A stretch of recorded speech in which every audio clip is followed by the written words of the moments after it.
Hello and welcome to episode 20 of the Talkin' Ball podcast where Jack and I talk Thunder basketball.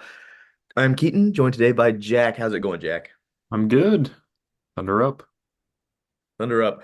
So we've had 4 games since we've talked last, some good, some bad. But the biggest thing I think, beside any of the games, is a huge injury that we had.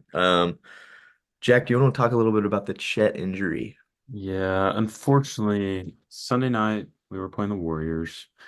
And if you don't know by now, I don't know how you wouldn't know by now, but Chet went down in the first quarter and it did not look good at the very beginning. I was busy. I was not watching the game live, but I was getting notifications and I was worried. So I saw the clip of Chet falling while contesting an Andrew Wiggins layup, and he fell pretty far and landed right on that hip, and then had to be helped off the court by our two strongest players, which also happened to be injured, Isaiah Hartenstein and Jay Will. Um, and he was not able to put any weight on that leg. And then we had about 5 or 6 hours where we didn't know what was going on. We were like, now did he just bruise it and he'll be back tomorrow? Or did he mess up his joint and he'll never play again? So there were lots of theories going around. And then a little after midnight, it came out that he broke his right wing iliac bone, which I had never heard of. He fractured that, which is that little bone in your hip that you can feel that kind of pokes out. And definitely not good news. It said the Thunder said that he will play again this year, so that is good news. Um, but in 8 to 10 weeks, they'll kind of determine a return to play protocol or plan. So basically, what that means is this injury itself takes 8 to 10 weeks to heal. Um, so basically, he'll just kind of have to rest for that amount of time. And then after that, then he can, depending on when it's healed, then he can start running again and well, walking first and then running and then lifting and then shooting and eventually practicing and then eventually determine when he can get back into the game shape and everything. So that's kind of probably what they mean by return to play plan, just kind of outlining once he's able to kind of move around a little more, just exactly the timeline of the steps that he needs to take to get back to playing. So overall, a bummer. Chet was playing well. Um, I know I more than anything, I just feel bad for him. I know how determined he is and how much he wants to be out there, and he works really hard to improve as a player. And so it sucks when you can't immediately um, reap the benefits of your hard work by getting to play and show the world how he's a better player. And most of all, I know he just wants to help his team. And we were amidst a very fun and very good start of our regular season. And so this kind of puts a damper on it a little bit. But excited that we'll get to have him again this year. Excited for when that is. And still feeling good about this season, even without him because of our depth. But I know I'm just going on and on, but what are your first thoughts? Yeah, so I think there's good news, or there's like a silver lining, and there's uh, bad news about the injury. Obviously, the bad news is we're not going to reach our ceiling this regular season, because he was such a impactful part of what we were doing and seeing the best start in Thunder history to a season. That's the bad news. The good news is the Thunder signed Isaiah Hartenstein in the offseason. And he's going to come back and he's going to be able to hold down the fort better than if we wouldn't have Hartenstein. If we just had Chet and Jay Will right now, the outlook might look a little different. And we might be saying, hey, maybe they need to go out and get somebody. But the good news is Hartenstein is going to come back. sooner than later.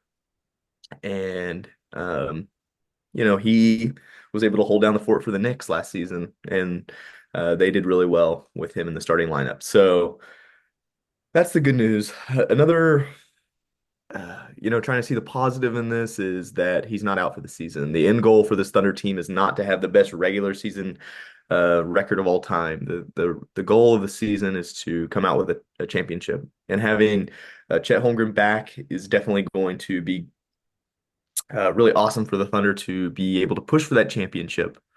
Um, but with that being said, Chet Holmgren's still a really, really young player. You don't want to rush him back from this. If he needs longer than anticipated, give him as long as he needs. I think we have the tools to be able to be a really good team, even in his absence. And if you can even just get him back like after the All-Star break, that's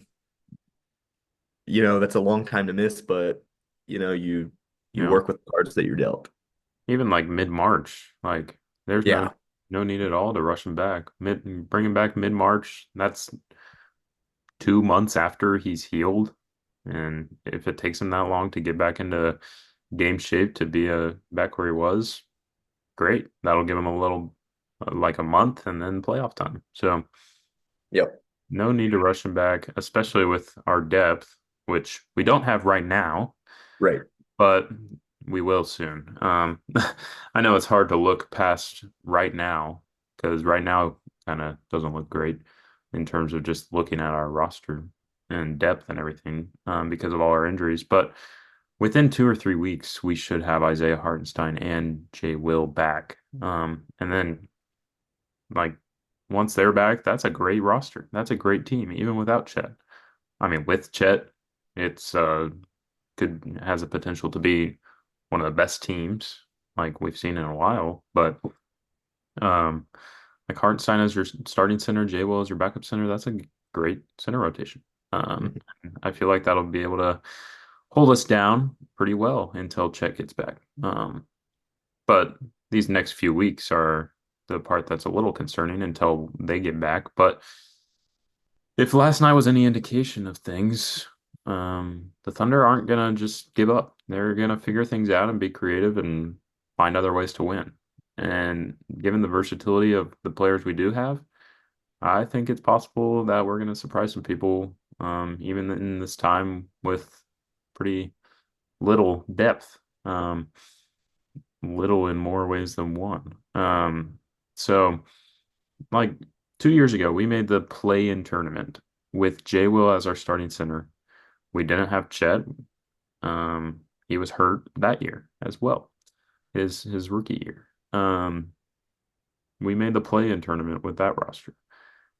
This roster has most of the same contributing players, plus Isaiah Hartenstein. And then you can have Jay Will, who started that year, come off the bench. Plus, we have Alex Caruso coming off the bench. Plus, we have Cason Wallace, who wasn't on that team, and other contributing rookies this year. And our other contributing players have uh, over a year of development um, added to their like skills since that time. So, and that team got 40 wins. So, and we're a lot better off even now than that team. That kind of surprised a lot of people. So I don't think there's any need to freak out about the team like falling off a cliff or anything. Um, I think we'll be just fine. Um, but Chet coming back could be the key to getting over the edge with the championship. But how we are right now, I think is enough to be a pretty sustainable and good team in the regular season. Yeah, and if we get Hartenstein back late November, early December, you know, that's only, you know, around 10 games that will go without having a 7-footer back. So 10 games in the span of an NBA season isn't an eternity.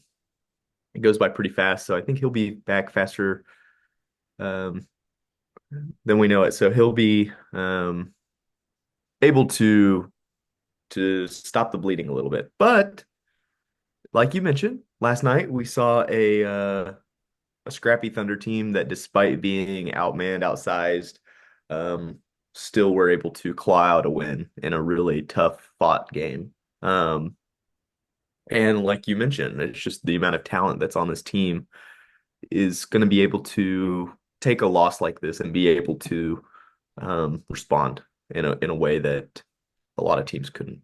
So obviously horrible injury, but I think we're excited to see how the Thunder respond and that's also kind of what Mark echoed. Um, he's just eager to see how the team responds. So with that being said, we have had a few games since we last talked. When we last talked, we were 7-0.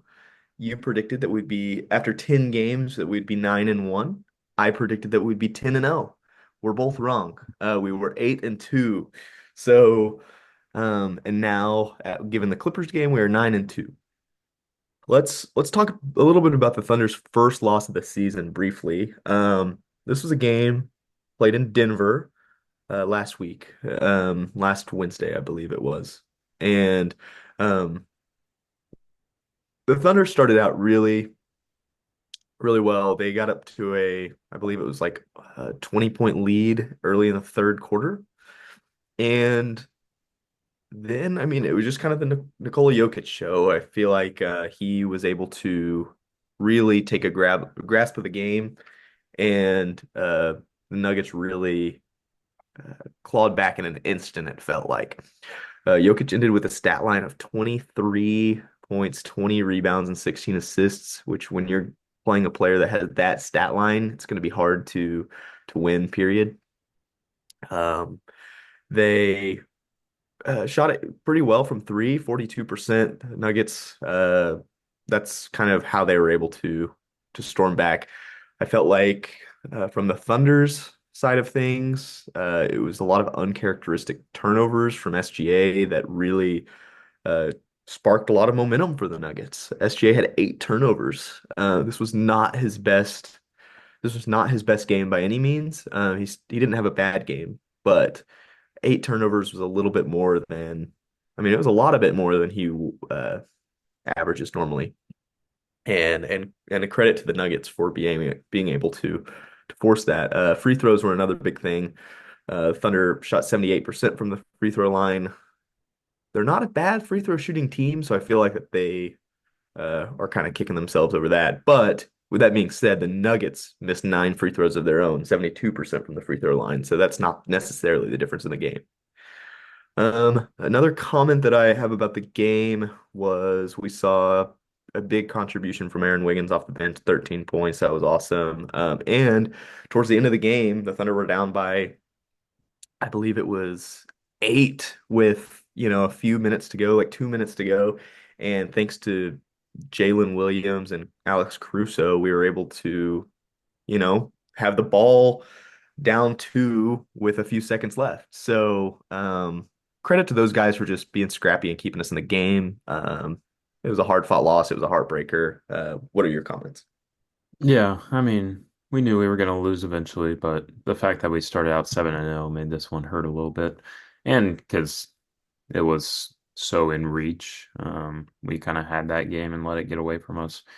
And the Nuggets weren't at full strength, and so we knew we could have won that one. But it's okay. We don't need to win every game. But it was just a classic game from Jokic. Like he's definitely the MVP front runner right now, and he should be. And like if the season ended now. And then Westbrook had a very uncharacteristically good game.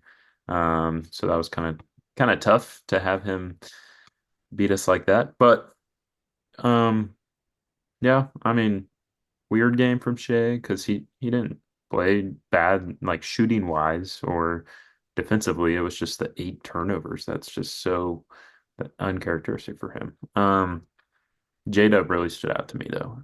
29 points, 10 rebounds, 9 assists, 3 steals, and he shot over 50% and 50% from three. So, um, yeah, a tough one to drop, but well, the Nuggets are playing good basketball after a little bit of a rough start. So, um, my player of the game that game was definitely J-Dub. Yeah, I'm going to also go with J-Dub. As we move into Houston game. The Thunder were able to respond from this loss. We It was interesting to see, how are they going to respond to their first loss of the season, and especially against a team like the Rockets, who I think the Thunder fan base in general just want to see us beat uh, more than just about anybody. So it was good to see the Thunder bounce back, and they did in flying colors as they beat the Rockets by 19 points. Um, this was a great game. This was one of the Thunder's most complete games, I felt like. Start to finish, the Thunder um, played really, really, really good basketball. And the Rockets, credit to the Rockets too. They didn't play bad basketball for all of the game. I thought the first quarter and the fourth quarter specifically, the Rockets were really good. And the third quarter. This game really came down to the second quarter walloping that the Thunder put on the Rockets. It was just absolute. It was a combination of incredible shooting. The Thunder scored 44 points, and lights out smothering defense. Um, they held the Rockets to 20 points. So that's the difference in the game. The Thunder outscored the Rockets by 24 in the second quarter. People that stood out to me, which it's sad. It's sad because I want to see him play every night. But Chet, he had an amazing game, and he scored 29 points, as did SGA. But Chet hit four three-pointers. Not he had nine. He was 9 of 10 from the free throw line, 5 rebounds, 3 blocks. Just an amazing Chet game. And a lot of the talk on Twitter, anytime the Thunder and the Rockets play each other, is Şengün versus Chet. Oh, Şengün is better than Chet. Oh, Chet is better than Şengün. And Chet put his money where his mouth was, and he held Şengün to 3 of 12 shooting, 11 points, and about half of Şengün's points came from the free throw line. So uh, it's just an incredible showing by Chet and by the team in general. Um, the difference in the game was largely turnovers. They forced 17 Rockets turnovers. Aside from that, it was really good seeing Steven Adams back in Oklahoma City. It's good to see him healthy. He missed about a year or so, even maybe more than a year with that injury that he had. So it was great to see him back. He really is a great guy and a Thunder icon. What do you have to say? Yeah, I mean, it was just awesome seeing Shea and Chet both kind of be at their best offensively with 29 each. We'll miss Chet for sure. But other than that, six guys in double figures. Like we had a lot of guys contributing. Um, yeah, it was all around great game. Like in most of the games we've had this year, like we were pretty sharp the whole game defensively. But in most of the games, there was always a point where we were kind of off offensively and kind of waiting for that to kick in. But this game, it felt like we were kind of locked in on both ends the whole time. So that was awesome. Caruso's first double-digit game of the year, along with last night, and then AJ Mitchell had 12.7 assists. So that was good to see as well. So um, Chet is my player of the game for that one. Yes, he is mine as well, but I'm glad that you mentioned AJ Mitchell and Caruso because they both had special nights. Then next we have the bummer against the Warriors. Sunday night, we lost at home by 11. This was the game that Chet went down 5 minutes into the game.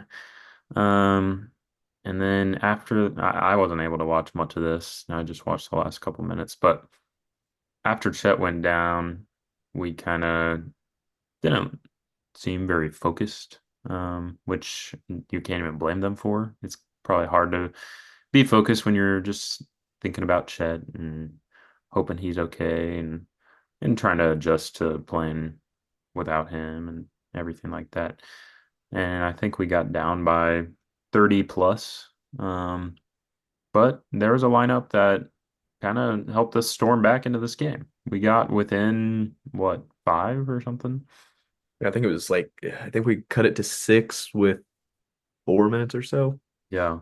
And the lineup that got us back into the game was both rookies and Jang and Kaysen and someone else. Like not Shay and J-Dub weren't even out there for that. Um, Now they came back in at the end to try to finish the job, but um, granted the Warriors starters weren't really in during the time when they blew the lead either. It was kind of our bench beating their bench. But it was still impressive to see the heart and hustle of those guys to not give up and kind of will them back into the game. And I mean, you can't even be mad at a loss like that. The Warriors are playing really good this year, and that night we were just really caring more about hoping Chet's okay than the result of the game. Now, as far as players go, Dort Dort had a good game shooting. Um, Shay and J-Dub had good games. But who stood out to me the most was Casey Wallace. He had 16 off the bench. Um, and so that's one of the more impressive offensive games he's had that I've seen in his young career. This was one example of him playing more on the ball, um, which it's been awesome to see him grow in that area. What do you got? Yeah, I wasn't able to watch any of this game. I was at work, and then by the time I made it home, it was just about over. So, um, kind of box score reading here, but Wallace did stand out to me as well. 16 points off the bench. He doesn't necessarily usually put up insane scoring numbers, um, but that's just really efficient shooting, 2 for 2 from three.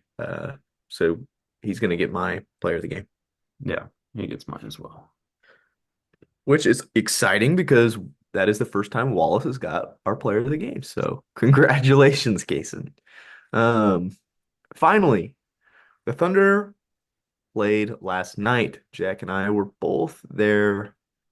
Um, this was my first Thunder game that I was able to go to this season, and it was a fun one.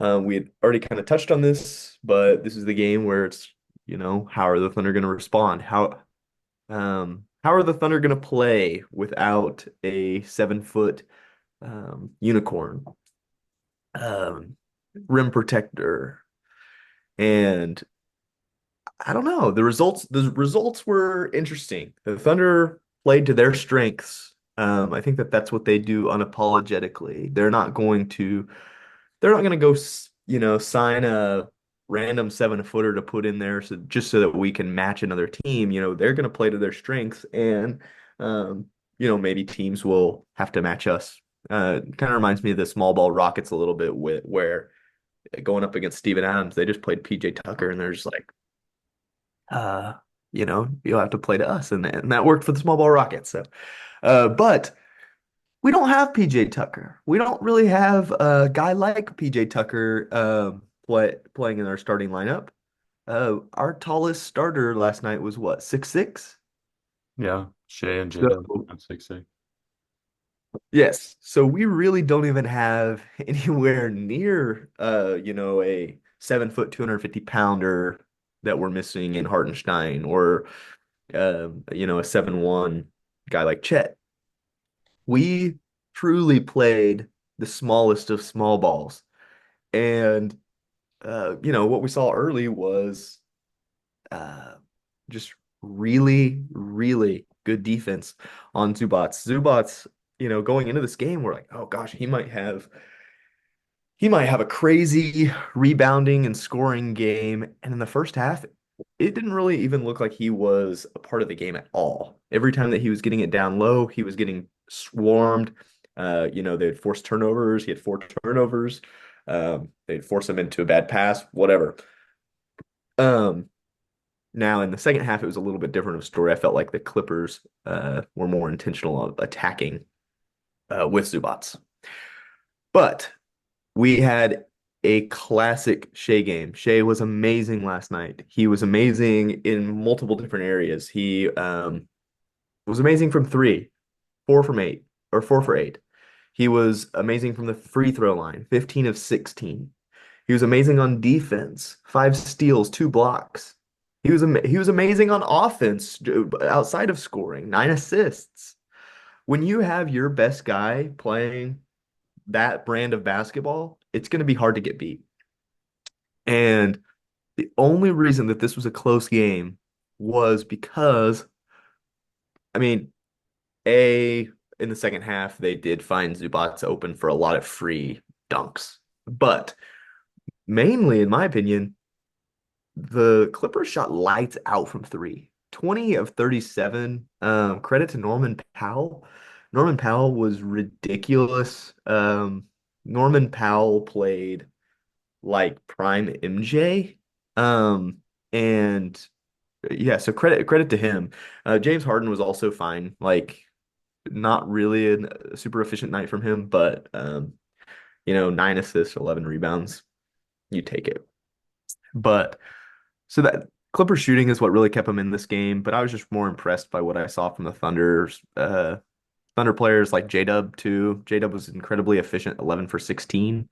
Um, yeah, it was just a really good game from everybody. Second half, Dort was incredible. First half, Dort, let's not talk about. Um, Caruso even had a really solid effort off the bench. Biggest key of this game for me, there's two of them, is free throw shooting. Thunder shot 95.7% from the free throw line, 22 of 23. And the Clippers shot 69%, 20 of 29.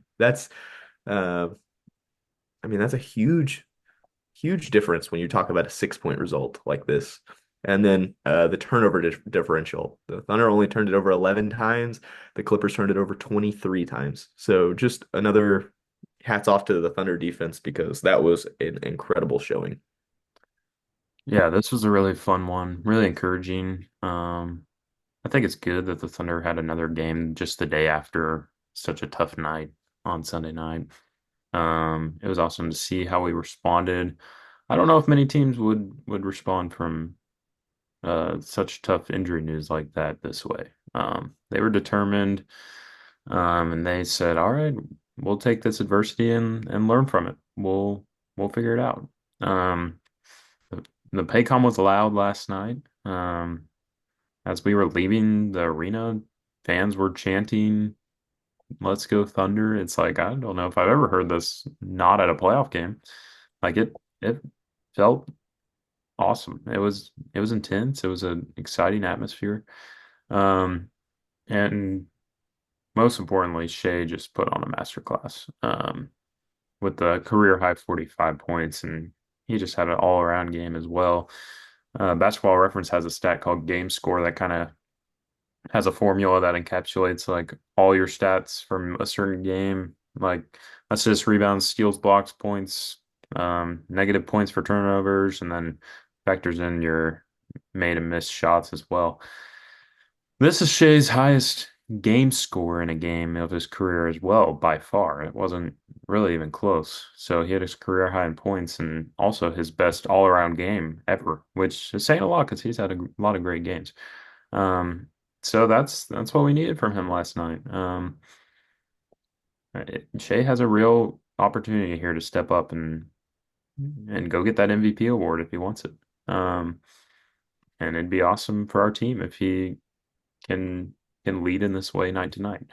J-Dub also has a great opportunity. He was awesome last night as well. 28, 8, and 6 on great shooting. And he has an opportunity here to step up, fill that offensive void, and go make the All-Star team if he wants to. And that would also be huge for our team if he can contribute in that way. So he looked up to the challenge last night, and hopefully he can continue that. Not to mention, we had six double-digit scores, and that's pretty impressive when you have a guy get 45. Like it's not like Shea had 45, but it's not like he was only one scoring. Um, so it is tough allowing 128 points to the Clippers, but Um, it makes you wonder, like, oh, are we taking this much of a hit off defensively that we're gonna have to score 134 every night while we're kind of lacking in size?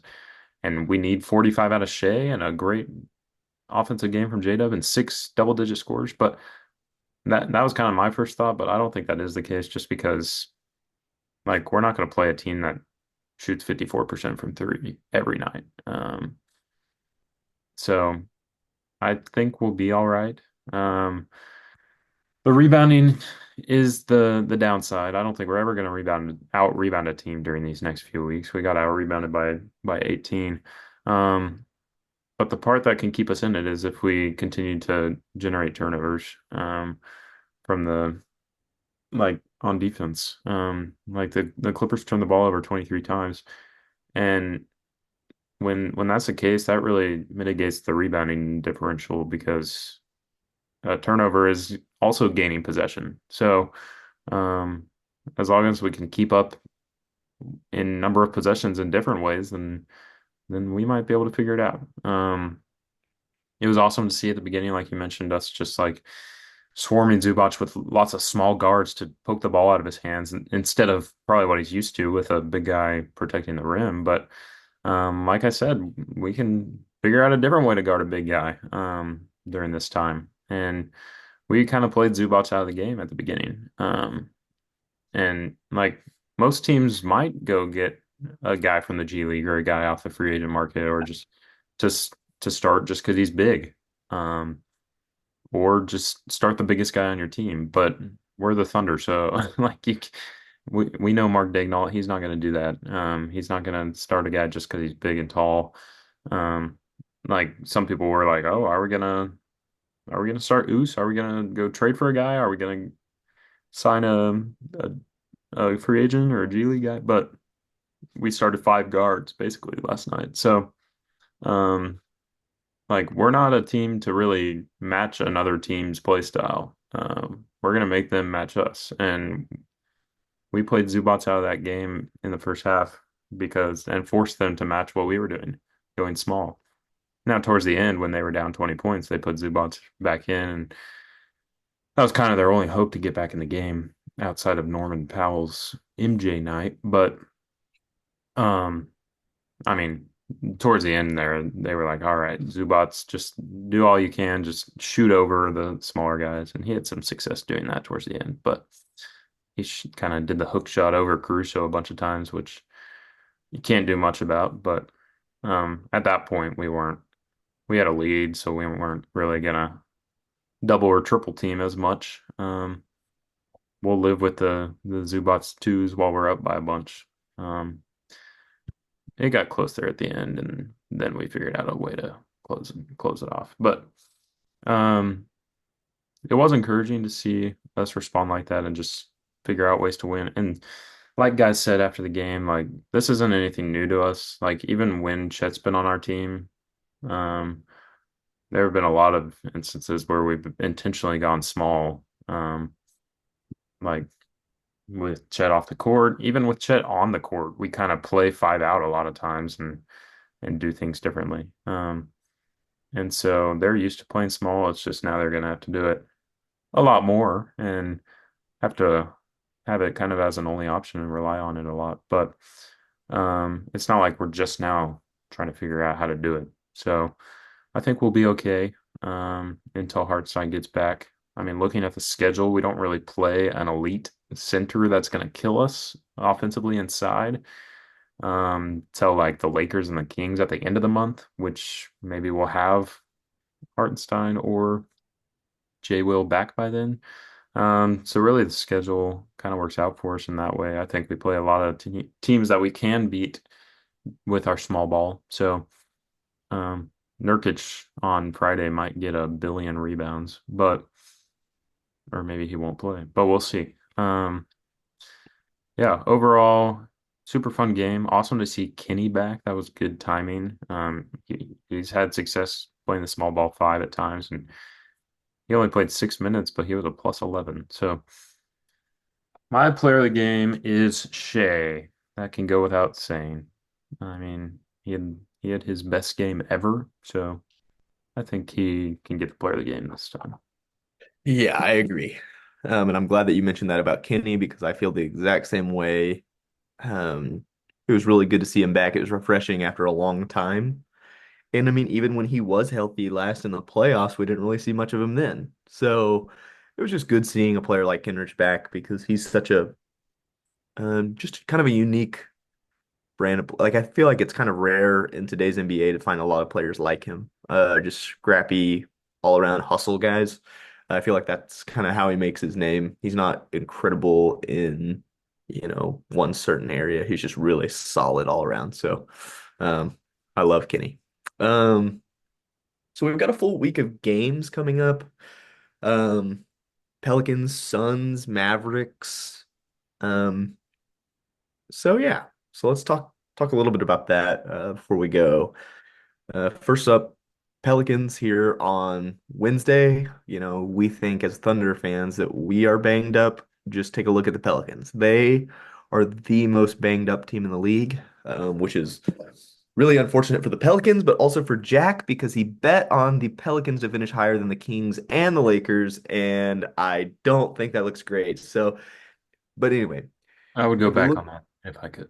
But if we look at what players for the Pelicans are healthy, let's look at I mean, it's like Brandon Ingram's healthy, but Trey Murphy uh, just got back.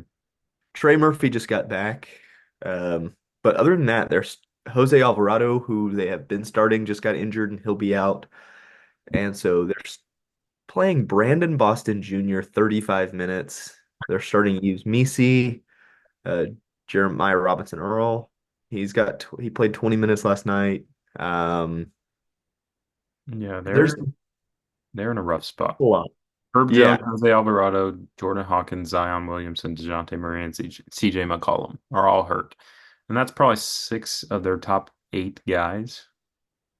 right. So I feel fine about Wednesday. Yeah, it's true. Like you just put Dort on Ingram and have him do what he did in the playoffs, and you take care of everybody else. Um, this is, this is a good opportunity for Yves Missi to have the best game of his career. If he really wants it, he can probably have it. I mean, even Probably last push night, rebounding numbers. even last night, he had a really good game. On Nick Claxton, Yves Missi had 17 and 11. So we'll see what he has on our 6-6 people. So, um, yeah. So even given all the Thunder's depth and injury problems, it doesn't even stack up compared to the Pelicans. If you're a Pelicans fan watching the Talking Ball podcast, if you're looking for a silver lining to your injuries, it doesn't look like anybody's just going to be out forever. People are going to come back. The problem, though, like we've talked about with the Thunder, while Chet's out, like at least yes, he's coming back, but the Thunder need to win and find a way to scrap out wins and stuff so that when he comes back, he has a playoff team to come back to. The Pelicans, that's the same boat for them. They need to when all these guys come back to at least have us be in a position where these guys can propel them to be in a competitive, maybe can they make the play in? Can they have all these guys come back and make the play in so that they can push for a playoff spot or something? Right now, it's going to be really, really hard as you're just stacking up loss after loss after loss. And guess what, Pelicans fans? It's not going to get any easier. Thunder, Nuggets, Lakers, Mavericks, Cavaliers, Warriors are their next 6 games. Sheesh. That's 6 losses. Um, and then they go to Indiana. So that is a tough on paper. That's 6 losses, yes. So we'll see if they can scrap out a win or two, but I don't know. Um, that's enough with my Pelicans obsession here that I always find myself in. I feel like if there's ever one team that I divert and talk about a lot, it's the Pelicans. Um, Yeah, but this weekend we have some fun matchups with The Suns Friday, Mavs Saturday, or Mavs Sunday. So that's two of the better looking teams in the Western Conference. Now the Mavs are don't have as good of a record as some of the top teams, but they've uh, like looked pretty good and they've played some tough teams. The Suns are right up there near the top with the Thunder and the Warriors in terms of record and how they've looked this year. Now they are without Kevin Durant, so that might be a lucky break for the Thunder and going against a couple depleted teams this week during our time of being depleted. But that'll kick off the NBA Cup. So that's exciting. We'll get to play on a blue court once again, which is always fun. And overall, we should win if Kevin Durant's not playing. But we'll have to contain Nurkic, um, just because he is bigger than anyone will be playing. So that could be tough. I don't know what Beal's status is. I know he got hurt the other day. I don't know how serious it is. Um, but I feel like if we beat Zubats and the Clippers, we should be able to handle the Suns with Nurkic. Yeah, it's going to be a tough battle, that's for sure. I don't really know what to expect. Devin Booker's an incredible player, and when he's on the other team, you never know what's going to happen. Um, Finally, Sunday, the Thunder play the Mavericks, which I don't know. I just foresee this being a incredibly tough matchup for the Thunder. The Mavericks have pretty good uh, center tandem in um, Derek Lively and Gafford. Um, and I see them being a handful for this smaller Thunder team. So that's going to be another one of those games that it's just going to be really interesting to see how the Thunder are able to claw and fight their way to making that a competitive game because it like a lot of these games, the odds are going to be stacked against the Thunder a little bit. And so I don't know. Like the season just got a lot more interesting. Every single game got a lot more interesting now that Chet's out of the equation. Um, yeah, so that's going to be a really interesting one as well. We've got a really good week of Thunder basketball, or good weekend of Thunder basketball coming up. Now, here's a question for you. Starting lineup going forward, do you think we're just going to see last night's lineup continue? Do you think we're going to see the three guys who have rotated so far this season, Case and Joe and Wiggins? They so far this season they've kind of taken turns being the fifth starter. Do you think instead maybe they'll just kind of take turns being two of the three or two of the five starters, two of the open spots. Like two of them will start each game, or what do you think? Yeah, I'm gonna make this prediction now. I think Aaron Wiggins is gonna be permanent. I think Aaron Wiggins is gonna be permanent because of the size that he gives us. Now that's not the only thing he brings to the table, but in this time of need for size, I think he is going to be a permanent starter. And then I think you just that we might see a continuation of the rotation between Joe, maybe Wallace, and we haven't seen Caruso in a starting lineup yet, so it could just be between Joe and Wallace. I think Joe is playing great, and obviously Wallace had a really good game against the Warriors, but he's a really good player to come off the bench too. So we could see a switch up between those two players, but I think Wiggins is going to stay. But you could argue Sunday against the Mavs.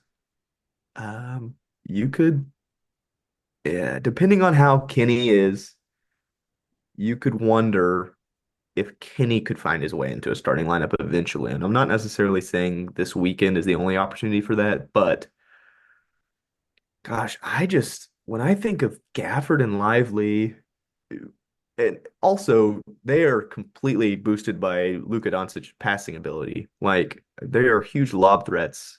And I just, I don't know. I feel like they're just going to be hard to contain on the lobs and stuff. So maybe Kenny could help. But we saw it last night. The Thunder played to their strength. They didn't play to the or to the Clippers' strength. So um, I don't know. I'm just really anxious to see what happens. Yeah, I mean, no matter who we put out there, the Mavs will be a tough matchup for us. So we'll see what happens there. I think starting lineup wise, I think we'll see a rotation of um, Wiggins, Joe, and Wallace into the last two spots.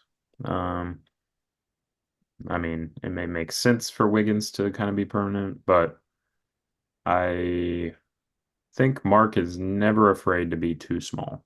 Um, so it would not shock me if Joe and Wallace are both out there at some point, starting together.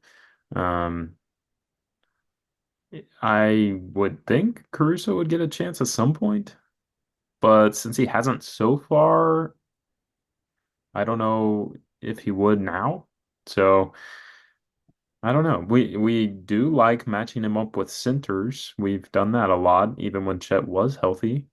Um, so you would think maybe they'd want that a little more consistently, but either way, he's going to get a good run doing that, whether it's off the bench or starting. But kind of strange he hasn't started yet. But I could see Kenrich getting a chance there. I know he's started in the front court at some points in previous seasons when we've had a guy injured or something like that. And we've shown before that we like him at the small ball five. Even at times when we have two or three healthy centers active. So um, it it wouldn't surprise me in some matchups if that happens as well. Oos was our backup five when Chet was healthy. I mean, you would think maybe that means he becomes the starting five, but I don't foresee that really happening because felt like he played even less last night now that Chet's out. I don't know. Nothing really is consistent with our rotations these days, especially given the injuries. And Mark's always loved experimenting and kind of going with the more unconventional approach, which has led to a lot of success. So you can't even fault him for that. And I like putting unique um, play styles out there to kind of force the other team to kind of figure out what to do about it. So we shall see.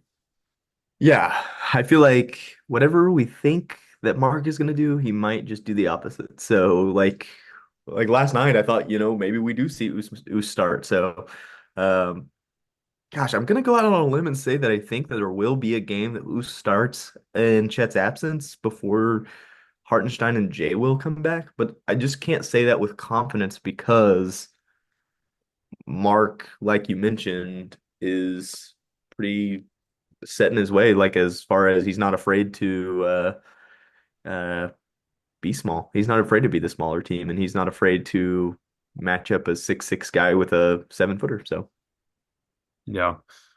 Also, an interesting note, we signed Malevi Lyons a few weeks ago when Hartenstein went down and Jay Will was out. And my first thought doing that was, oh, this is some like emergency front court depth, just in case like maybe Chet's in foul trouble or something like that. Um, but I don't know. Looking back, I'm like, why did we sign him? Like yeah, like since we signed him, Jay Will re-aggravated his injury and he's out 4 to 6 more weeks, and now Chet's out, and we still don't play Lyons at all. So, I mean, not saying he should play. It's just I'm wondering why we signed him. If even in these extreme circumstances of having no big men, like we're not even going to use him. But right. Because if there's ever time to pull the emergency front court lever, it's probably now. right, So we have not seen any indication that he will be part of this rotation. So um, it does make you wonder. But he did have 19 points and 21 rebounds today for the Blue. that's pretty awesome.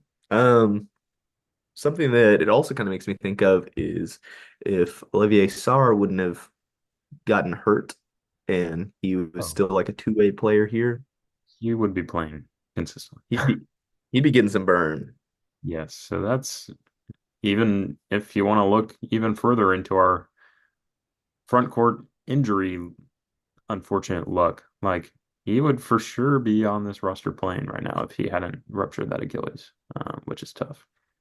Um, Another note about the Blue game today, Flagler shot 5 for 22, 3 of Whoa, 16 from three. whoa. So he was not afraid to let him fly, but I know he's a And they better won. team. But I said, and they won and they won with Flagler shooting. Oh my gosh. 3 for 16 from three. Green light. Malevi was 4 of 15 from the field, and Dukas was 1 for 6. So I don't know how that added up to a win. That's Shooting 30% from the field as a team and 16% from three. that might say more about who they played against.